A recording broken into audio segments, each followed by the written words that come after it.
అందరికీ నమస్కారం అండి. ఆల్రెడీ గ్లాసులు కడిగేస్తున్నారు, వెనకాల కనపడతా ఉంది. బాగా లేట్ అయిపోయింది. రాజు వెడ్స్ రాంబాయ్.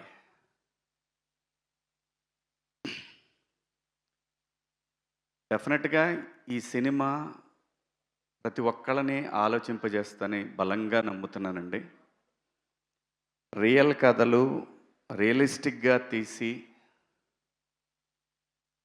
డెఫినెట్గా ఒక ఛాలెంజింగ్ అండి. ఈటీవీ చేస్తున్నది ఒక ఛాలెంజింగ్ ఈ కథ. ఇవాళ జనరేషన్లో పల్లెటూర్లలో పిల్లలు ఎట్లా ఉంటున్నారంటే, పిల్లలంటే ఒక ఆటో వేసే అబ్బాయి, అదే ఊర్లో ఒక ఎంప్లాయీ కూతురు, వాళ్ళిద్దరిని ఎంకరేజ్ చేసే ఫ్రెండ్స్ ప్రతి ఊర్లో ఉంటారు. చాలా బలంగా చెప్పారు. బలంగా, ఎంత బలంగా అంటే కొంతమందికి డౌట్లు ఉన్నాయి, ఎట్లుంటుంది అని. కథని నమ్మి నిజాయితీగా తీస్తే ఏ సినిమా కూడా మోసం చెయ్యదు. ఒక్కోసారి సినిమాలను ఏమంటారంటే, ఓకే పర్లేదు చూడొచ్చులే, క్లైమాక్స్ కొంచెం బాగుంటే. ఇవన్నీ సినిమాల గురించి మన ఎజంప్షన్స్ మాత్రమే. ఆడియన్స్కి తెలిసిన సినిమా వేరే ఉంటుంది, మనం చూసే సినిమా కాదు. అంత రియాలిటీకి దగ్గరగా వచ్చేసారు ఆడియన్స్. కాబట్టే ఇలాంటి కథలు మలయాళంలో చేస్తే 365 రోజులు ఆడతాయి. ఇప్పుడిప్పుడే తెలుగులో కూడా ఆడటం మొదలుపెట్టినని బలంగా నమ్ముతున్నాను నేను. ఈ సినిమా ఖచ్చితంగా అంతే బలంగా ఆడటానికి 100% స్కోప్ ఉంది. ఎక్కడా కూడా సాడ్ ఎండింగ్ లేదు సినిమా. కానీ రూరల్లో మనుషులు వాళ్ళ ఆలోచనలకి దగ్గరగా తీసుకువెళ్ళాడు, మరీ రియల్గా తీశాడు. చాలా గట్స్ ఉండాలి ఇలాంటి కథని తెరకెక్కించాలంటే, చాలా గట్స్ ఉండాలి. ఈ కథని ఒప్పుకోవడానికి ఆర్టిస్టులకి గట్స్ ఉండాలి. ఖచ్చితంగా అందరూ ప్రేమించి చాలా నమ్మకంతో ఈటీవీ యాజమాన్యం కూడా నమ్మి తీసిన కథ. నేను చూశాను, నాకైతే నచ్చింది. నిజాన్ని చెప్పటానికి, నిర్భయంగా నిజాన్ని చెప్పటానికి కొంచెం సేపు తటపాయింటారించవచ్చు, కానీ నిజమైతే ఇది నిజమైన యథార్థమైనటువంటి ఒక కథ. ప్రేమ కథలు ఎన్నిసార్లు మనం ఆ మధ్య మొన్నొక్క కథ చూసాం, మన విజయ్ సేతుపతి ఫాదర్గా చేసిన సినిమా. ఆ కథ ప్రివ్యూ చూసిన వాళ్ళు ఎవరైనా సరే ఏంటి అనుకుంటారు. ఎందుకంటే మనం సినిమాల్లో పండిపోయాం. అది అలా కాకుండా ఇలా ఉంటే బాగుంటుంది, అలా ఉంటే బాగుంటుంది. ఆడియన్స్కి నచ్చింది, బలంగా నమ్ముతున్నాయి ఇది కూడా ఆడియన్స్కి నచ్చిద్ది అని. మళ్ళీ దానికి దీనికి సంబంధం ఉందనుకోకండి దయచేసి. ఆ మీమ్స్ ఏం వేయకండి, అలాంటిదేం లేదు దీంట్లో, అలాంటిదేం లేదు. కానీ ఆలోచింపజేసే విధంగా ఉంటుంది.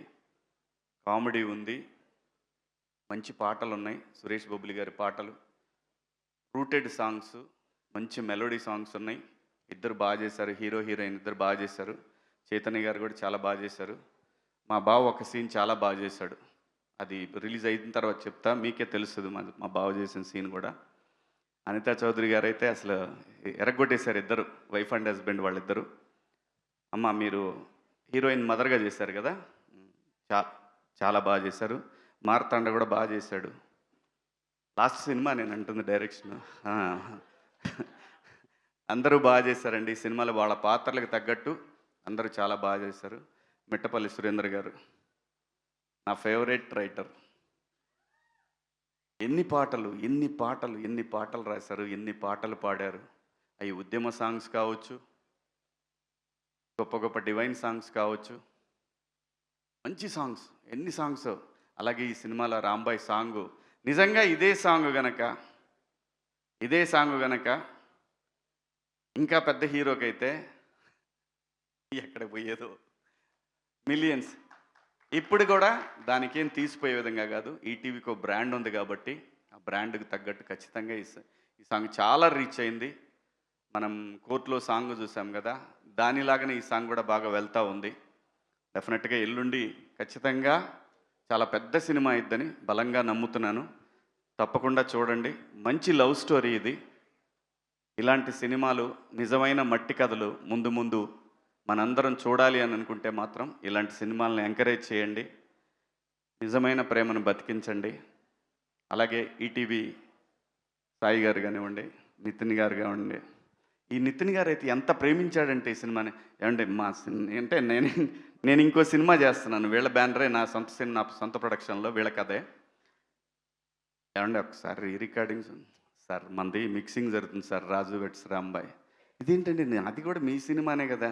అవును సార్, వస్తాను. ఇది అయిపోయిన తర్వాత అంత ప్రేమించారు, అంత నమ్మారు ఈ కథని వాళ్ళు. చాలా నితిన్ గారు, పర్టికులర్ నితిన్ గారు 2 ఇయర్స్ నుంచి నాకు చెప్తానే ఉన్నారు, చాలా బాగుంటుందండి, చాలా బాగుంటుందండి ఆ కథని.